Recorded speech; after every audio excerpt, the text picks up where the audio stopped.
नमस्कार विद्यार्थी मित्रांनो, क्रिएटिव्ह मॅथ्स मराठीमध्ये तुमच्या सगळ्यांचं सहर्ष स्वागत आहे। आज आपण चर्चा करतोय इयत्ता 10वी गणित भाग 2चं सगळ्यात महत्त्वाचं तिसरं प्रकरण, ज्याचं नाव आहे वर्तुळ, ज्यावरती आपल्याला साधारणतः ऍक्च्युअली इथं मी 10 दिलेत, परंतु 12 मार्काला वर्तुळ या प्रकरणावरचे प्रश्न बोर्डाच्या परीक्षेला विचारले जातात। त्यामुळे हे प्रकरण खूप महत्त्वाचं आहे की वर्तुळ या प्रकरणातली सगळी महत्त्वाची सूत्र आणि सगळे महत्त्वाचे गुणधर्म आज आपण बघून घेणार आहोत। कारण सूत्र आणि गुणधर्म जर समजले तर गणित आपल्याला चांगले समजतील, त्यामुळे सूत्र आणि गुणधर्म समजून घेऊयात। तर बघा मित्रांनो, या ठिकाणी पहिला महत्त्वाचा गुणधर्म या प्रकरणातला आहे किंवा या प्रकरणातला आहे, जो आहे त्रिज्या स्पर्शिका प्रमेय। त्रिज्या स्पर्शिका प्रमेय काय म्हणजे का माहिती आहे का? बघा, एकदम साधं प्रमेय आहे। वर्तुळ, कुठलंही एखादा वर्तुळ असेल तर त्या वर्तुळामध्ये एक जर स्पर्शिका असेल, स्पर्शिका म्हणजे वर्तुळाला स्पर्श करून जाते, या स्पर्शिका संदर्भातले काही गुणधर्म लक्षात घ्या। एका वर्तुळाला, समजा एक वर्तुळ असेल तर त्याला अनंत स्पर्शिका पाहिजे, कितीही स्पर्शिका काढता येतात, अनंत, 1 2 3 4 5 बऱ्याचशा अनंत स्पर्शिका तुम्ही एका वर्तुळाला काढू शकताय। हा पहिला मुद्दा। कधी कधी तुम्हाला ऑब्जेक्टिव्ह मध्ये प्रश्न विचारला जाईल, एका वर्तुळाला एकूण किती स्पर्शिका काढल्या जातात, तर तुम्ही लिहू शकता एका वर्तुळाला अनंत स्पर्शिका काढल्या जाऊ शकतात।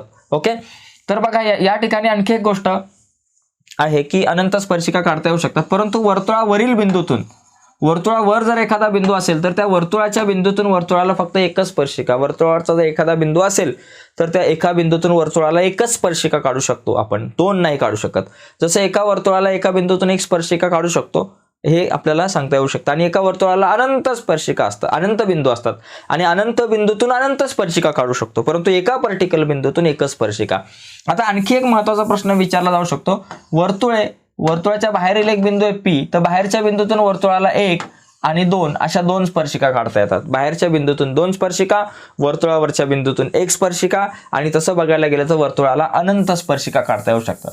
आता इथं बघा, ही जर स्पर्शिका असेल, एक वर्तुळाला स्पर्शिका काढली, समजा इथं A हा स्पर्शबिंदू आहे, हा स्पर्शबिंदू आणि केंद्रबिंदू यांना जोडणारी जी त्रिज्या असते ती इथं लंब असते। हा गुणधर्म इथं काय होतो, कोन CAB बरोबर किती मापाचा होतो, 90 मापाचा होतो। हे लक्षात ठेवणं गरजेचं आहे की इथं CAB 90 मापाचा, म्हणजे CA लंब AB, म्हणजे त्रिज्या स्पर्शिका लंबतेचं जे काही प्रमेय आहे, त्रिज्या स्पर्शिका प्रमेय, त्याच्यानुसार इथं कोन 90 मापाचा होतो, हे लक्षात घ्या।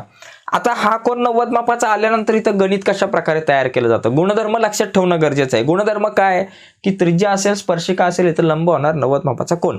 मग इथं गणित कसं तयार केलं जाऊ शकतं आता ते सांगतो। आता हा तर गुणधर्म इतकाच आहे, पण गणित कसं तयार केलं जातं सांगितलं जातं। बघा, इथं काटकोन त्रिकोण लगेच तयार झाला, मग काटकोन त्रिकोणाशी रिलेटेड प्रश्न तयार केला जातो।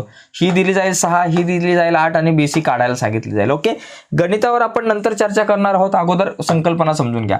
बघा, पुढचा एक गुणधर्म आहे की स्पर्शिका खंडाचे प्रमेय। मित्रांनो, स्पर्शिका खंडाचं प्रमेय लय महत्वाचं असतं।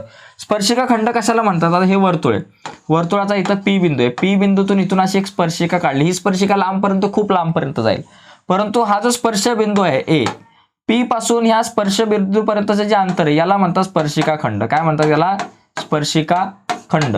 एका वर्तुळातून ज्या 2 स्पर्शिका आपण काढतो त्यावेळेस 2 स्पर्शिका खंड तयार होतात। इथं एक PA आणि PB 2 स्पर्शिका खंड तयार झाले, मग PA आणि PB दोघे सुद्धा एकरूप असतात, हे लक्षात ठेवा।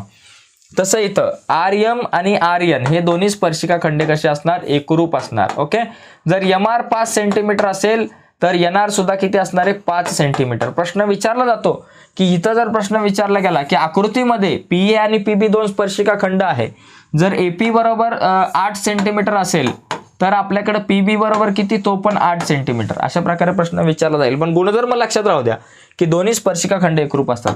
आता पुढचा एक गुणधर्म बघू, स्पर्श वर्तुळे। मित्रांनो, हा मुद्दा खूप महत्वाचा आहे। 2 प्रकारची वर्तुळे असतात स्पर्श वर्तुळे, एक आंतरस्पर्शी वर्तुळ आणि एक बाह्यस्पर्शी वर्तुळ। इथं प्रश्न काय येतो, केंद्रबिंदूंमधल्या अंतराशी रिलेटेड प्रश्न असतो। बघा, आता 2 आंतरस्पर्शी वर्तुळे, इथं जर बघा 2 वर्तुळे जर का एकमेकांना आतून स्पर्श करत असतील अशा प्रकारे, ओके, आणि बाह्यस्पर्शी 2 वर्तुळे एकमेकांना अशा प्रकारे बाहेरून स्पर्श करत असतील, इथं एक बिंदू, इथं एक बिंदू, बघा हा बिंदू आहे A, हा B केंद्रबिंदू असलेलं वर्तुळ, आणि हा बिंदू A केंद्र असलेलं वर्तुळ, आणि इथं B केंद्र असलेलं वर्तुळ। इथं काय येतो माहिती का, प्रश्न असतो केंद्रातील अंतर। काय असतो प्रश्न? केंद्रातील अंतर। लक्षात घ्या, प्रश्न विचारला जातो केंद्रातील अंतर। 2 आंतरस्पर्शी वर्तुळाच्या केंद्रातील अंतर आणि बाह्यस्पर्शी वर्तुळाच्या केंद्रातील अंतर, केंद्रातील अंतर। Okay, yes. आता इथं केंद्रातलं अंतर काय असतो ते सांगतो तुम्हाला. एकदम सोपा प्रश्न आहे. पहिलं बाह्यस्पर्शीचं बघू. आता ही दोन वर्तुळ बाहेरून स्पर्श करतात. केंद्रातील अंतर म्हणजे काय? आता हा ए केंद्रबिंदू, हा बी केंद्रबिंदू. आता समजा इथं मी जोडलं म्हणजे ए आणि बी मधलं अंतर. आता ए आणि बी हा समजा बिंदू आहे ई. आता ए म्हणजे मोठ्या वर्तुळाची त्रिज्या, तिला आपण म्हणा R1. आणि ही ई बी म्हणजे लहान वर्तुळाची त्रिज्या, तिला म्हणा R2. ओके. आता समजा ही आहे 5, ही आहे 3. मग ए आणि बीचं अंतर किती झालं? 5 आणि 3 8. म्हणजे वर्तुळ जर बाहेरून स्पर्श करत असतील, लक्षात घ्यायचं, दोन वर्तुळ एकमेकांना बाह्यस्पर्शी असतील आणि बाहेरून स्पर्श करत असतील तर केंद्रातील अंतर म्हणजे त्रिज्यांची बेरीज. R1 अधिक R2 करा, विषय संपला.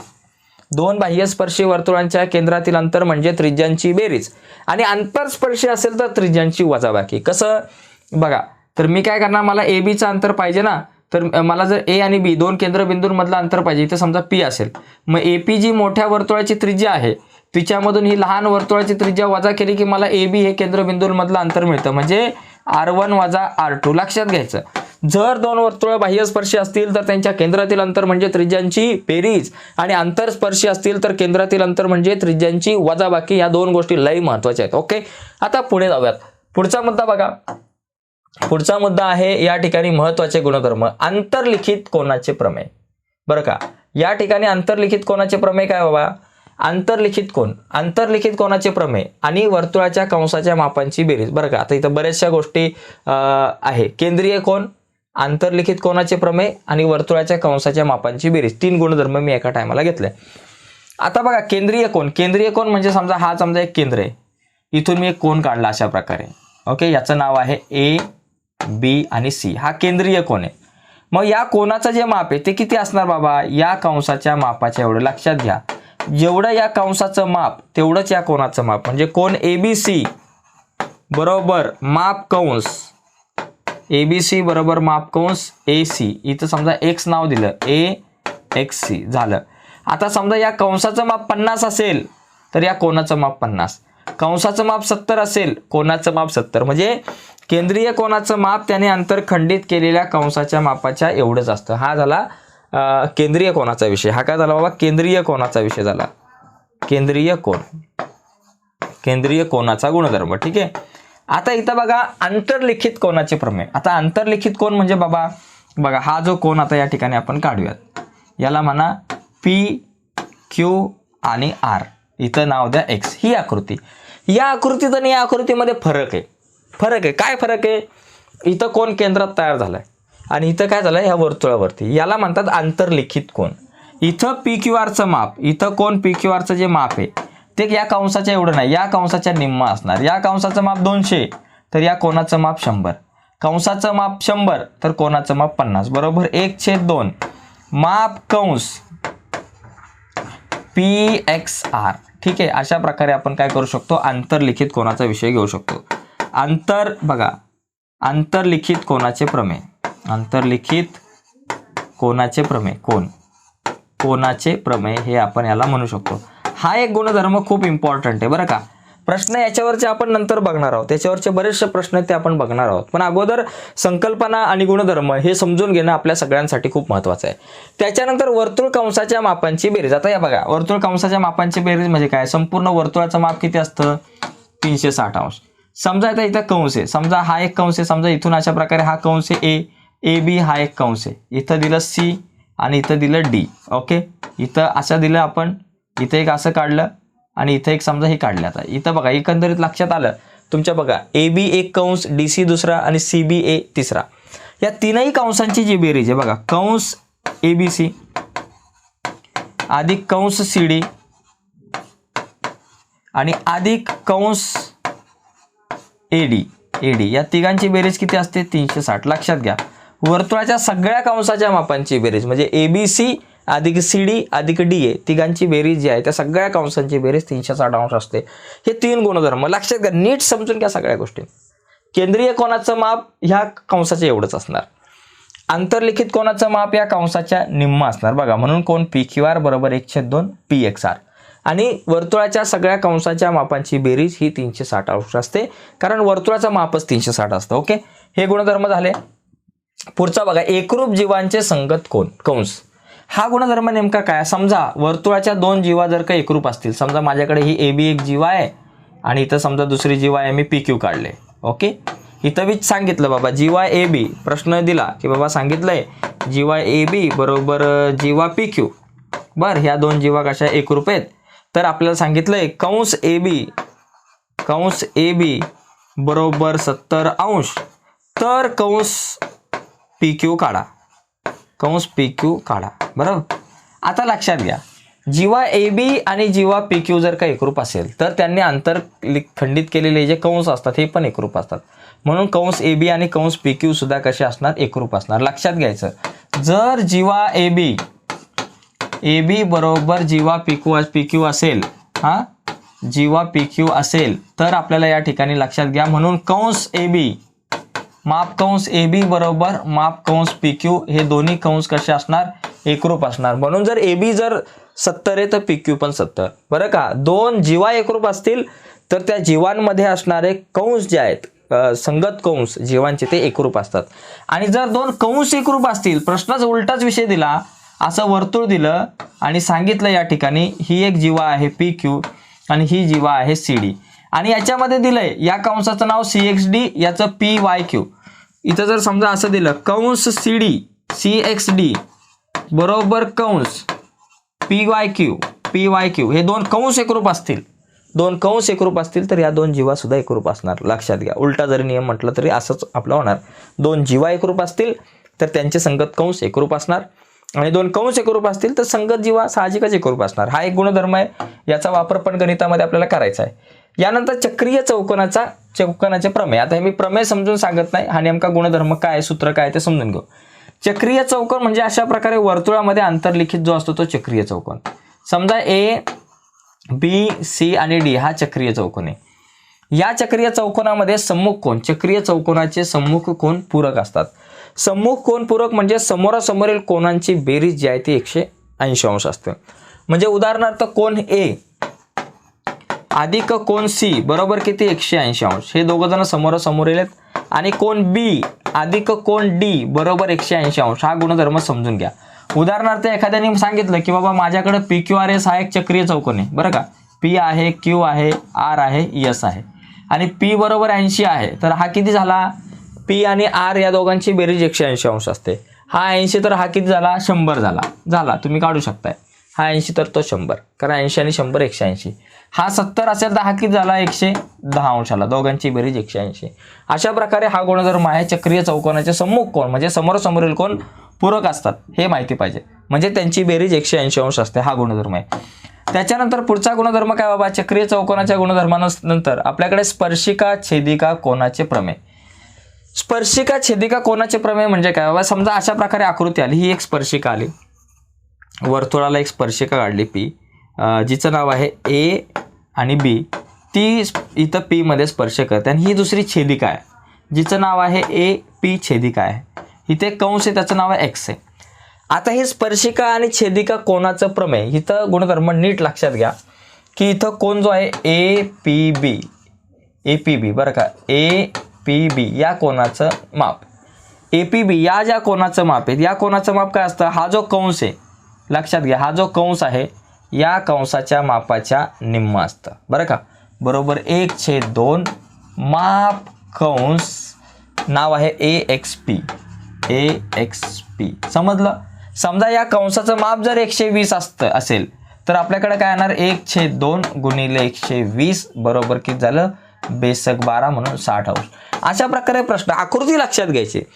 कोन APB बरोबर 1/2 AXP एवढं लक्षात ठेवायचं. प्रश्न जसा येईल तसं उत्तर. समजा असा आला प्रश्न, इथं अशी आली आकृती अशी आली, इथं दिलं P आलं, A आलं, D आलं, इथं M आलं, तर PAD कोन PAD बरोबर 1/2 माप कंस कुठला आला पाहिजे? PMA असं आलं पाहिजे. म्हणजे आकृतीवरून सूत्र आपल्याला तयार करता आलं पाहिजे. भूमितीमध्ये तोच विषय असतो, आकृती, आणि आकृतीवरून आपल्याला सूत्र तयार करता आलं पाहिजे. आकृतीवरून सूत्र तयार करता आलं की भूमितीमध्ये आपण एक्सपर्ट झालो असं समजायला काय हरकत नाही. पुढचा मुद्दा बघा. पुढचा मुद्दा आहे जीवांच्या बाह्य छेदनाचे प्रमेय. बरं का, आता इथं दोन गोष्टी बरं का, दोन प्रकारची सूत्र या ठिकाणी तयार होऊ शकतात. आता बाह्य छेदनाचे प्रमेय सूत्र ए पासून एम पासून सुरुवात करायची. एम पासून बघा, एम पासून एम सगळीकडे आला पाहिजे एवढं लक्षात ठेवा. एम सगळीकडे पाहिजे म्हणजे काय, एम ई. बरं का, काय सूत्र करायचं, एम ई. पहिले इकडे बघून घ्यायचं, एम ई गुणिले एम एन. समजलं. आणि बरोबर एम एफ गुणिले एम एस असं सूत्र तयार होतं. कसं तयार होतं बघा, परत सांगतो, एम सगळीकडे पाहिजे. एकदा इकडं बघा, एम ई गुणिले एम एन. काही काही मुलं चुकून काय करतील, एम ई गुणिले ई एन लिहितील. चुकलं. एम ई गुणिले एम एन लिहिणं गरजेचं आहे. आणि बरोबर आता वरचा झाला विषय, आता खाली या. एम एफ गुणिले एम एफ गुणिले परत एम पासून सुरुवात करायची, एम एस. एम एस दोन्ही पकडा किंवा काही पकडा, एम एस. समजलं. असं सूत्र तयार करता आलं पाहिजे. आकृतीवरून सूत्र तयार करता आलं पाहिजे. आता ह्या अशी आकृती आली तर हे एक सूत्र तर तयार होतंच. बरं, या व्यतिरिक्त आणखी एक सूत्र तयार होतं, पण ते घेण्याच्या अगोदर आपण दुसरी एक आकृती बघू. समजा अशी आकृती असेल, इथं असेल ए असेल, बी असेल, सी असेल, डी असेल, ई असेल. मग इथं कसं सूत्र होईल, ए सगळीकडे पाहिजे. ए बी गुणिले ए सी. बरं का, ए बी गुणिले ए सी बरोबर ए बी गुणिले ए सी बरोबर ए डी गुणिले ए ई. ए डी गुणिले ए ई झालं सूत्र. म्हणजे आकृतीवरून आपल्याला सूत्र काढता आलं पाहिजे. आता हे एक सूत्र झालं. अजून एक दुसऱ्या प्रकारचं एक सूत्र इथं तयार होतं. अशी जर आकृती आली असेल तर हे झालं सगळे. इतर रेषाखंडांच्या माहिती दिली असेल, रेषाखंडाच्या किमती दिल्या असतील तर हे सूत्र वापरायचं. आणि दुसरं एक सूत्र कसं माहिती आहे का, कोणाचा जर विचार केला, समजा हा जो कोण एम आहे याचं जर माप विचारलं, कोण N M N M S या कोणाचं माप विचारलं तर ते असतं 1/2 कंसात. लक्षात घ्या बरं का, या कोणाचं माप. आता दोन कंस आहे, हा एक कंस आहे ज्याचं नाव आहे एन एस, हा कंस, आणि दुसरा एक कंस आहे याचं नाव काय, ई एफ. यांची वजाबाकी करायची. या दोन कंसांची वजाबाकी म्हणजे या कोणाचं माप. लक्षात घ्या बरोबर. माप कंस एन एस मोठ्या कंसातून माप कंस लहान वजा करा, माप कंस ई एफ. अशा प्रकारे हे सूत्र तयार होते. लक्षात घ्या, आकृतीवरून सूत्र तयार करता आलं पाहिजे. भूमितीमध्ये दुसरं काहीच नाहीये. ओके, लक्षात घ्या. आता समजा हे सूत्र झालं. चला आता या सूत्रामध्ये जर तुम्ही किमती टाकल्या तर तुमच्याकडे काहीतरी उत्तर मिळतं. हे सूत्र झालं. हा, समजा जर इथं प्रश्न दिला असता, त्यांनी सांगितलं असतं की बाबा इथं माप 120 आहे आणि याचं माप आहे बाबा 40 आहे, तर तुम्ही आता आपल्याला या कोणाचं माप काढा. समजा कंसाची मापं दिली असती तर काय आलं असतं, 1/2 कंसामध्ये एन एस किती 120, ओके, वजा ई एफ किती 40. बरं, 120 मधून 40 गेले किती राहिले, 1/2 गुणिले 120 मधून 40 गेले 80 राहिले. बेके बे बेचोक 8 म्हणजे किती झाले 40 अंश. म्हणजे या कोणाचं माप सुद्धा आपल्याकडे किती आलं असतं, 40 अंश आलं असतं. म्हणजे अशा प्रकारे आपण हा प्रश्न सोडवला असता. ठीक आहे, आता पुढे जाऊ. तुमच्या लक्षात आलं असेल, अशी जर आकृती आली तर दोन सूत्र येऊ शकतात, हे किंवा हे. आता जर तुम्हाला समजा इथं जर कोणांची मापं दिली, कंसांची मापं दिली असेल तर हे सूत्र, आणि समजा इथं बाजू दिली असेल, ही दिली असेल 4, ही दिली असेल 8, ही दिली असेल 2, तर ही काढा. मग अशा टायमाला तुम्ही वरचं सूत्र वापरलं असतं. लक्षात आलं. सूत्र कुठलं कधी वापरायचं, एका आकृतीवरून कधी कधी जास्तीत जास्त सूत्र तयार होतात, पण कुठलं सूत्र कधी वापरायचं हे समजलं की गणितात एक्सपर्ट झालो समजायचं. पुढची बघा एक आकृती या ठिकाणी आपल्याला दिसेल. जीवांच्या बाह्य छेदनानंतर जीवांच्या आंतरछेदनाचा जो गुणधर्म आहे तो. आता अशी आकृती आल्यावर पण दोन सूत्र तयार होतात बघा. एक पहिलं जे सूत्र आहे ते मागाच्या सारखंच आहे. काय बाबा, इथं एक काहीतरी असेल, इथं A B C D E. बरं, इथं सूत्र कसं तयार होईल बघा. पहिलं इकडं बघा, ए ई गुणिले E B, S A E गुणिले ई बी. बरं, हे एक पहिलं सूत्र. म्हणजे पहिलं इकडं असं एका बाजूने जा, एक जीवा करा ए ई गुणिले ई बी, मग दुसरी घ्या सी ई गुणिले ई डी. बरोबर, सी ई गुणिले ई डी. हे झालं एक सूत्र. बरं, आता याच्यामध्ये काय देतील माहिती आहे का, किमती देतील बाबा. ही देतील 4, ही देतील 2, ही देतील 6, तर ही एक्स काढा, ही ई डी काढायला सांगितलं जाईल. मग अशा टायमाला आपण काय करू बाबा, सूत्र लिहू ए ई गुणिले ई बी. बरं का, ए ई गुणिले ई बी. आपण दुसरंच गणित घेऊ, ह्या गणिताच्या आधी नको लागू, आपण दुसरं गणित घेऊ याच आकृतीवर आधारित.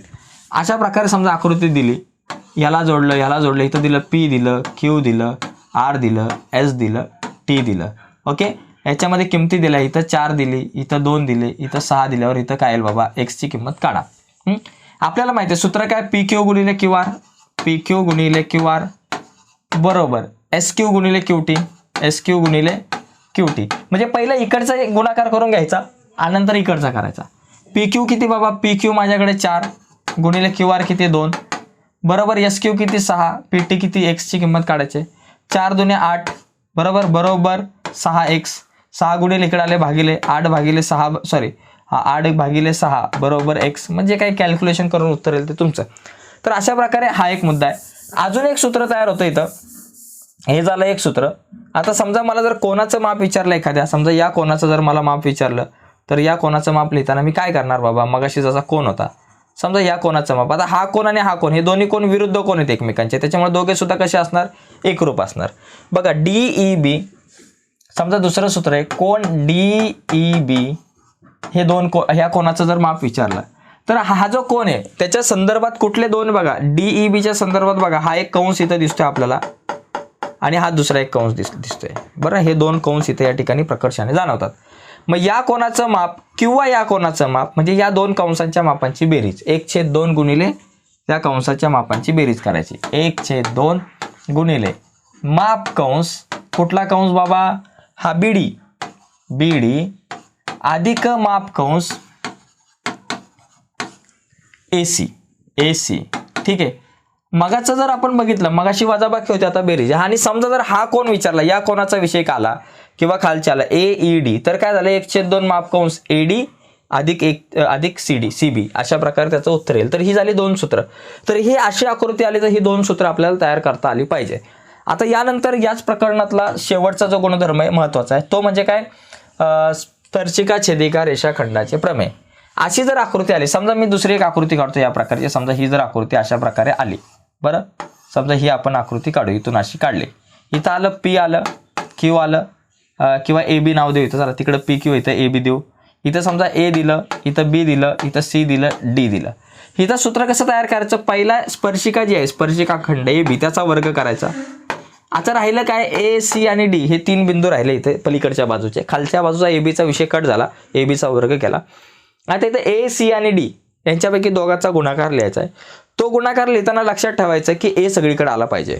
मग A सगळीकडे आला पाहिजे म्हणजे काय, AC गुणिले AD असा गुणाकार होईल, AC गुणिले AD असा गुणाकार याचा होऊन जाईल. मग ABचा वर्ग बरोबर AC गुणिले AD असं झालं. आता इथं समजा एक दिलं, इथं दिलं, हे दिलं 3.4, ही दिली 6.4 आणि आपल्याला सांगितलं बाबा PS काढा बरं. आता हे मी रफ करतो, सूत्र लक्षात आलं तुमच्या कसं तयार करायचं. ठीक आहे, याला आकृतीला इथं ठेवू, हे पण वाटलं असं तुम्ही नंतर लिहू शकताय. आता इथं बघा, इथं काय लिहिणार आपण, सूत्र आपल्याला समजा PS काढायला सांगितले तर इथं सूत्र काय होईल, इथं स्पर्शिका कोण आहे बाबा PS, मग इथे येणार PS चा वर्ग बरोबर PQ गुणिले PR बरोबर बरोबर PQ गुणिले PR.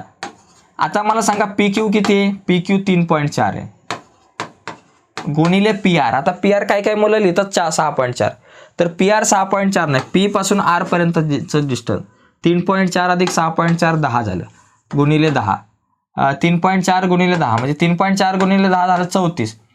PS चा वर्ग 34 नाही 10 नाही, इथं 3.6 आहे बरं का, चुकून इथं 3.6 आहे माझ्याकडून, 3.4 घेतले गेले. 3.6 PQ किती बाबा 3.6 आहे आणि QR 6.4 आहे. मग PQ किती 3.6 गुणिले PR किती 3.6 अधिक 3.4 किती झाले 10 झाले, 3.6 गुणिले 10 36 झालं. मग PS चा वर्ग 36 याचा अर्थ PS किती 36 चा वर्गमूळ 6. तर अशा प्रकारे मित्रांनो आपण काय करू शकतो, हे जे काही सूत्र आहे ते आपण तयार करू शकतो. तर या आजच्या डिस्कशनमध्ये, आजच्या व्हिडिओमध्ये आपण काय केलं की गणित भाग 2चं जे वर्तुळ प्रकरण आहे त्याच्यामध्ये सगळे महत्त्वाचे सूत्र, महत्त्वाचे गुणधर्म या आपण व्हिडिओमध्ये बघितलेले आहेत. ही गुणधर्म आणि ही व्हिडिओ खूप इम्पॉर्टंट आहे. ही जर व्हिडिओ हे गुणधर्म जर समजले तर तुम्हाला पुढची जी काही गणित आहे ती सगळी समजतील. त्यामुळे ही व्हिडिओ 2-3 वेळा